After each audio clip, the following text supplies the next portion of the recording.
ஆத்ம சமர்ப்பணம். ஓம் ஸ்வரூப நிரூபண ஹேதவே ஸ்ரீகுரவே நம. கடகம் ராசிக்கான கார்த்திகை மாத ராசி கட்டம். உங்கள் ராசியிலே ஜென்மத்திலே நீச்ச செவ்வாய் நின்ற நட்சத்திரம் பூசம் நட்சத்திரம் சனிசாரம். உங்கள் ராசிக்கு 3ஆம் இடமான கன்னியிலே கேது நின்ற நட்சத்திரம் உத்திரம் நட்சத்திரம் சூரியன் சாரம். உங்கள் ராசிக்கு 5ஆம் இடமான விருச்சிகத்திலே லக்னம் சூரியன் புதன் ஆகிய 3 கிரகங்கள் இணைவு பெற்று நிற்கிறது. இதிலே லக்னமும் சூரியனும் நின்ற நட்சத்திரம் விசாகம் நட்சத்திரம் குரு சாரம். புதன் நின்ற நட்சத்திரம் கேட்டை சுயசாரம். உங்கள் ராசிக்கு 6ஆம் இடமான மீனத்திலே சுக்கிரன் நின்ற நட்சத்திரம் பூராட நட்சத்திரம் சுயசாரம். உங்கள் ராசிக்கு 7ஆம் இடம் காலியாக இருக்கிறது. உங்கள் ராசிக்கு 8ஆம் இடமான கும்பத்திலே சனி நின்ற நட்சத்திரம் சதயம் ராகுசாரம். உங்கள் ராசிக்கு பாக்கியஸ்தானமான மீனத்திலே ராகு நின்ற நட்சத்திரம் உத்திரட்டாதி நட்சத்திரம் சனிசாரம். உங்கள் ராசிக்கு 11ஆம் இடமான ரிஷபத்திலே உச்ச சந்திரனும் குருவும் இணைவு பெற்று நிற்கிறது. சந்திரன் நின்ற நட்சத்திரம் கிருத்திகை நட்சத்திரம் சூரியன் சாரம் வாங்கியிருக்கிறது. குரு நின்ற நட்சத்திரம் ரோஹிணி நட்சத்திரம் சந்திரன் சாரம் வாங்கியிருக்கிறது. இது இந்த மாதத்திற்கான கிரக நிலவரம். கடகம் ராசிக்கான கார்த்திகை மாத கோச்சார கிரக நகர்வுகளை ஆய்வு செய்யும் பொழுது 5ஆம் பாவம் 6ஆம் பாவம் 8, 9 மற்றும் 11ஆம் பாவங்கள் வலுவாக இயங்குகிறது. உங்கள் ராசிக்கு 5லே லக்கினம் சூரியன் மற்றும் புதன் ஆகிய 3 கிரகங்கள் இணைவு பெற்று நிற்கிறது. இந்த 3 கிரகங்களிலே லக்கினமும் சூரியனும் விசாகம் நட்சத்திரத்திலே நின்று குரு சாரம் வாங்கியிருக்கிறது. புதன் கேட்டை நட்சத்திரத்திலே நின்று சுயசாரம் வாங்கியிருக்கிறது. அது மட்டுமல்ல, உங்கள் ராசிக்கு 11ஆம் இடத்திலே ரிஷபத்திலே உச்ச சந்திரனும் குருவும் நின்று இந்த குரு சமசப்தமமாக 5ஆம் இடத்தை பார்ப்பதால் உங்களுக்கு குரு பார்வை கோடி நன்மை என்று சொல்வார்கள். அப்போது இந்த பூர்வீக சம்பந்தப்பட்ட காரியங்கள் இதுவரை தடை தாமதப்பட்டிருந்தால் இந்த காலகட்டத்திலே அனைத்தும் வெற்றிகரமாக முடியும். பூர்வீகத்திலே வரவேண்டிய சொத்துக்கள் அல்லது பண விஷயம் அல்லது முன்னோர்களுடைய சொத்துக்கள், அது மட்டுமல்ல, நீங்கள் ஏற்கனவே முன்னோர்களுடைய சொத்துக்களை அனுபவித்து வரக்கூடியவராக இருந்தாலும் இந்த காலகட்டத்தில் அதனுடைய வருமானம் கூடும். அதாவது ஒரு இடத்தை ஒத்திக்கை விடுறீங்களோ அல்லது ஒரு வீட்டை வாடகைக்கு விட்டுருக்கீங்க, கடை வாடகைக்கு விட்டுருக்கீங்கன்னா இந்த காலகட்டத்தில் அதனுடைய மதிப்பும் கூடும். நீங்கள் இந்த வாடகையை உயர்த்தி வாங்கக்கூடிய அமைப்பையும் ஏற்படுத்தி தரும். வருமானம் அதிகரிக்கும். முன்னோர்களுடைய அந்த சொத்துக்களால் உங்களுக்கு வருமானம் அதிகரிக்கும். மற்றும் பிள்ளைகள், அதாவது புத்திரபாக்கியம் தாமதப்பட்டவர்களுக்கு இந்த காலகட்டத்தில் புத்திரபாக்கியம் கிடைப்பதற்கான அமைப்பு உண்டு. 11லே குரு இருப்பது வியாழ நோக்கம் என்று சொல்வோம். அப்போது இந்த காலகட்டத்திலே திருமணம் தடை தாமதம் ஏற்பட்டவர்களுக்கு திருமணம் நடந்தேறும். உங்களுக்கு அல்லது உங்களுடைய குழந்தைகளுக்கு திருமணம் தடை இருந்தது அப்படின்னா நீங்கள் உங்கள் குழந்தைகளுக்கு திருமணம் செய்து வைக்கக்கூடிய யோகத்தை தரும். மேலும் இந்த 5ஆம் இடம் என்பது பத்திரிகையிலே வேலை செய்பவர்கள், அந்த பத்திரிகை சம்பந்தப்பட்ட தொழில் செய்பவர்களுக்கு நல்ல முன்னேற்றத்தை தரும், நல்ல லாபத்தை தரும். அது தொழிலாக செய்பவர்களாக இருந்தால் நல்ல லாபம் கிடைக்கப்பெறும். அல்லது அந்த ஒரு பத்திரிகை துறையிலே நீங்கள் உத்தியோகம் பார்ப்பவராக இருந்தால் உங்களுக்கு முன்னேற்றம், ப்ரொமோஷன் மற்றும் ஊதிய உயர்வு ஆகியவை தரும். மேலும் இந்த பேச்சை மட்டுமே தொழிலாக கொண்டிருப்பவர்கள், அவர்களுக்கு இந்த காலகட்டத்திலே நிறைய வருமானம் கிடைக்கப்பெறும். இந்த புத்திரர்கள் வழியிலே நல்ல செய்திகள் வந்து சேரும்.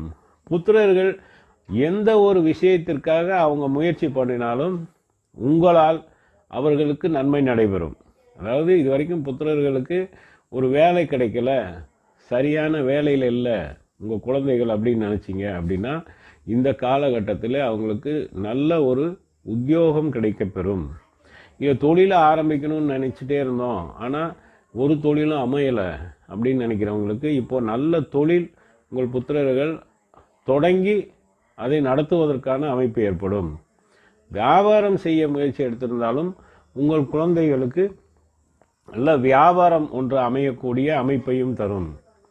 இது மட்டுமல்ல, 6ஆம் பாவம். இந்த 6ஆம் பாவம் என்பது உங்கள் ராசிக்கு தனுசு 6. 6ஆம் பாவத்தின் அதிபதி உங்கள் ராசிக்கு 11ஆம் இடத்திலே பகை பெற்று நிற்கிறார். அந்த குரு நின்ற நட்சத்திரம் ரோஹிணி நட்சத்திரம், வாங்கியிருக்கும் சாரம் சந்திரன். சந்திரன் 11லே உச்சத்தில் இருக்குது. அதே மாதிரி 6ஆம் பாவத்தில் நின்ற கிரகம்னு பார்த்தீங்கன்னா சுக்கிரன். இந்த சுக்கிரன் பூராடம் நட்சத்திரத்தில் நின்று சுயசாரம் வாங்கியிருக்கிறது. அப்போது இந்த 6 அமைப்பு அப்படின்னு பார்த்தீங்கன்னா உங்களுக்கு இந்த 4 6லே. அப்போது தேவையில்லாமல் நீங்கள் ஏற்கனவே ஒரு வண்டி வாகனங்கள் கடன் மூலம் பெற்றிருக்கீங்க அப்படின்னா இந்த காலகட்டத்திலே அந்த வண்டி வாகனத்திற்கான கடன்களை அடைக்க முடியாமல் வண்டி வாகனங்களை அவர்கள் எடுத்து செல்லக்கூடிய அமைப்பை தரும். மேலும் இந்த காலகட்டத்திலே கடன்காரர்களால் நிறைய தொந்தரவுகள், கௌரவ பாதிப்பு, சுற்றத்தார் உறவினர்கள் சமூகத்திலே உங்களுக்கு ஒரு அசிங்கமான நிலை ஏற்படுவது போன்ற அமைப்புகள் ஏற்படும். அது மட்டுமல்ல, இந்த எதிரிகளால் தொந்தரவு, கண்ணுக்கு தெரியாத எதிரிகள். அதாவது நம்ம கண்ணுக்கு தெரிந்தவர்கள் வெளியில் இருக்கிறவங்க, தெரியாதவங்க கூடவே இருப்பவர்கள். அது உறவினரோ நண்பரோ யாரோ ஒருத்தர் உங்களுக்கு கூட இருந்தே குழி பறிக்கக்கூடிய அமைப்பு, கூடவே இருந்து உங்களுக்கு துரோகம் செய்யக்கூடிய எதிரிகள் இருப்பார்கள். அதாவது நீங்கள் ரொம்ப நம்புனீங்க, இவர் தான் நமக்கு எல்லாம், இவரை போன்ற நல்லவர் நமக்கு இதுவரைக்கும் கிடைக்கலையேன்னு நினச்சி நீங்கள் பழகி இருப்பீங்க. ஆனால் அவரால் உங்களுக்கு அவர் எதிரியாக இருப்பார். அவரால் உங்களுக்கு நிறைய ஏமாற்றங்கள், பாதிப்புகள் ஏற்படும். அப்போது இந்த எதிரிகளால் தொந்தரவு, அது மட்டுமல்ல நோய் தொந்தரவு, அதாவது மனம் சம்பந்தமான ஒரு பாதிப்பினாலே நோய் தொந்தரவுகள் ஏற்படும். இந்த மனம் உங்களுக்கு தேவையில்லாமல் பல சிந்தனைகளிலே கொண்டு சென்று அழைக்கழித்து அதன் மூலம் நோய் தொந்தரவுகள் உங்களுக்கு ஏற்படும். அப்போ இந்த நோய் தொந்தரவுகளால் பாதிப்புகள் கண்டிப்பாக உண்டு. அது மட்டுமல்ல, 8ஆம் பாவகம் அப்படின்னு பார்த்தீங்கன்னா உங்கள் ராசிக்கு 8லே சனி, அஷ்டம சனின்னு சொல்லுவோம். இந்த அஷ்டம சனியானது உங்கள் ராசிக்கு 8லே நின்று ஆட்சி மூல திரிகோண பலம். மேலும் அந்த சனி நின்ற நட்சத்திரம் சதயம். சதயம் ராகுவின் நட்சத்திரம். அப்போது இந்த சனி பாம்பின் பிடியிலே இருப்பது, அஷ்டமத்திலே சனி இருப்பது நிறைய பிரச்சனைகள் தரும். அதாவது எந்த ஒரு விஷயத்திற்காக நீங்கள் போட்டிருந்தாலும் பணம் போட்ட இடத்துலேருந்து பணம் வராது. நீங்கள் மேலும் மேலும் உங்கள் தொழிலுக்காக வியாபாரத்துக்காக முதலீடு பண்ணிக்கிட்டே இருப்பீங்க. அப்போது நீங்கள் முதலீடு தான் போட்டுகிட்டே இருப்பீங்களே, உள்ளே இருந்து உங்களுக்கு பணம் கைக்கு வராது. ஆனால் வராமல் தாமதப்பட்டு கொண்டே இருக்கும். இந்த காலகட்டத்தில் விரயங்களும் இருக்கும், சிறு சிறு காயங்கள், விபத்துகள் ஏற்படும், சிராய்ப்புகள் ஏற்படும். பிரயாணத்திலே கவனமாக இருக்கணும். இந்த காலகட்டத்திலே உங்களுக்கு மனைவியுடனும் கணவனுடனும் பிரச்சனை ஏற்பட்டு பிரிவினை ஏற்படுவதற்கான அமைப்பு உண்டு. ஏற்கனவே வம்பு வழக்கு பிரச்சனைகள் இருக்கும். அது இல்லாமல் புதிய பிரச்சனைகள் உங்களை தேடி வரும். உங்கள் வேலையை நீங்கள் பார்த்தாலும் அந்த அஷ்டம சனி அதனுடைய வேலையை பார்க்கும் பொழுது உங்களுக்கு பிரச்சனைகள் தேடி வரும். ஏற்கனவே நிலுவையில் உள்ள நடந்து கொண்டிருக்கிற அந்த கோர்ட்டு கேஸுமே இந்த காலகட்டத்தில் முடிவு வராது, தாமதப்படும், தடை ஏற்படும். அப்படியே உடனே முடிவு வாங்கி ஆகணும். நீங்கள் முயற்சி பண்ணி நீங்கள் எவ்வளோ தான் பணத்தை செலவு பண்ணாலும் உங்களுக்கு தோல்வியை முடிவியாக கொடுத்துரும். அதனால் கொஞ்சம் பொறுத்திருப்பது நல்லது. இந்த தடை தாமதம் நல்லது என்று நினைத்துக் கொள்வது மிக மிக நல்லது. அதுக்கப்புறம் உங்களுக்கு 9ஆம் பாவம், 9லே ராகு. அதாவது உங்கள் ராசிக்கு 9ஆம் இடமான மீனத்திலே ராகு. ராகு நின்ற நட்சத்திரம் உத்திரட்டாதி நட்சத்திரம், சனி சாரம் வாங்கியிருக்கிறது. அப்போது இந்த ராகு 9ல் இருப்பதனால இந்த தந்தை வழி பிரச்சனை ஏற்படும். தந்தைக்கும் உங்களுக்கும் பகை ஏற்படுத்தும். இந்த காலகட்டத்திலே நீங்கள் வந்து இந்த குருவின் உபதேசம் பெறுவது, இந்த ஒரு சந்நியாசிகள் மற்றும் சாதுக்கள் இவர்களின் தரிசனம் பெறுவது, மேலும் ஒரு கோவில் குளங்களுக்கு சென்று வருவது, தீர்த்த யாத்திரை போவது, புண்ணிய ஸ்தலங்களுக்கு செல்வது, இது மாதிரியான ஒரு அமைப்புகள், இது மாதிரியான ஒரு பிரயாணங்களை வைத்துக்கொள்வது உங்களுக்கு இந்த பிரச்சனைகளிலிருந்து விடுபடுவதற்கான, இந்த பிரச்சனை இல்லாமல் போவதற்கான ஒரு நல்ல அமைப்பை தரும். அடுத்தபடியாக 11ஆம் பாவகம் வலுவாக இயங்குது.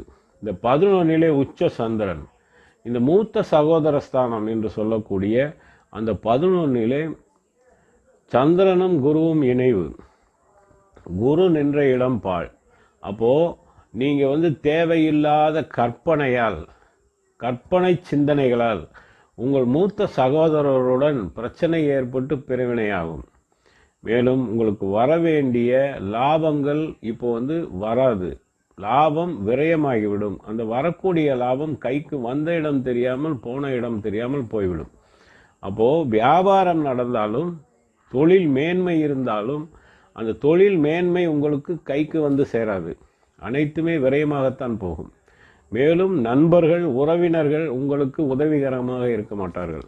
அவங்க எல்லாருமே வந்து நீங்கள் யாரோ நான் யாரோ அப்படின்னு சொல்லி பிரிஞ்சு போவதற்கான அமைப்பு ஏற்படும். அவங்களே வந்து உங்களுக்கு பகையாக மாறுவதற்கான அமைப்பையும் ஏற்படுத்தி தரும். இந்த 11 குரு நின்று பால் பண்ணுவதால் உங்களுக்கு வந்து போட்டி பந்தயங்களிலே கலந்து கொள்பவர்களுக்கு வெற்றி கிடைக்காது. இந்த போட்டி பந்தயங்கள் உங்களுக்கு சாதகமான பலனை தராது. இந்த போட்டி பந்தயங்களும் கரெக்டான நேரத்தில் நடைபெறாமல் தாமதப்படுவதனால் அதில் கலந்து கொள்ள முடியாமல் உங்களுக்கு பாதிப்பை தரும். அது மட்டுமல்ல, பிரயாணம் அப்படிங்கிறது உங்களுக்கு நல்ல பலனை தராது. சப்போஸ் வெளிநாட்டிலிருந்து ஒரு செய்தி எதிர்பார்த்துருக்கீங்க, தொழில் ரீதியாகவோ வியாபார ரீதியாகவோ உத்தியோகம் ரீதியாகவோ ஒரு தகவலை எதிர்பார்த்திருக்கிறவர்களுக்கு இந்த மாதத்திலே தகவல் ஒன்றும் வராது. வந்தாலும் உங்களுக்கு ஒரு மன கஷ்டத்தை தரக்கூடிய தகவலாகவே வரும்.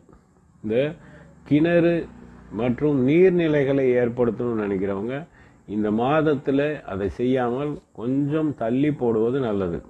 மேலும் இந்த 11ஆம் பாவத்துக்குரிய காரகத்துவம் என்று சொல்லக்கூடிய இந்த உறவினர்கள், நண்பர்கள் மட்டுமல்ல, மூத்த சகோதரர்களிடத்துலையும் தேவையில்லாத பேச்சுக்களை வச்சுக்காதீங்க. என்ன காரணம்னு கேட்டால், இந்த உச்ச சந்திரன் உங்கள் எண்ணங்களில் தேவையில்லாத தூண்டுதல்களை ஏற்படுத்தி அடுத்தவரிடம் பிரச்சனை தரக்கூடிய ஒரு கற்பனையை தந்து பேச வைத்து உங்களுக்கு அவர்களுடன் பிரச்சனையை ஏற்படுத்திவிடும். இதுவும் கவனமாக இருக்க வேண்டும். இதுவரை மேலே சொன்ன அனைத்து விஷயங்களும் கோச்சார கிரக நகர்வுகளின் அடிப்படையிலே சொல்லப்பட்டவை. மேலும் இருந்தாலும் கூட உங்களுடைய ஜனனகால ஜாதகத்திலே இன்றைய தேதிப்படி என்ன திசை, என்ன புத்தி நடக்கிறது என்று தெரிந்து கொண்டு அதற்குண்டான பரிகாரங்கள் செய்வதன் மூலம் சிறப்பான பலன்களை பெறலாம். இதற்கு முன்பு வந்த பதிவு, அடுத்து வரக்கூடிய பதிவுகளை நீங்கள் பார்க்கணுன்னு விரும்புனீங்கன்னா சப்ஸ்கிரைப் பண்ணுங்கள், லைக் பண்ணுங்கள். நன்றி. ஓம் சிவாய நம.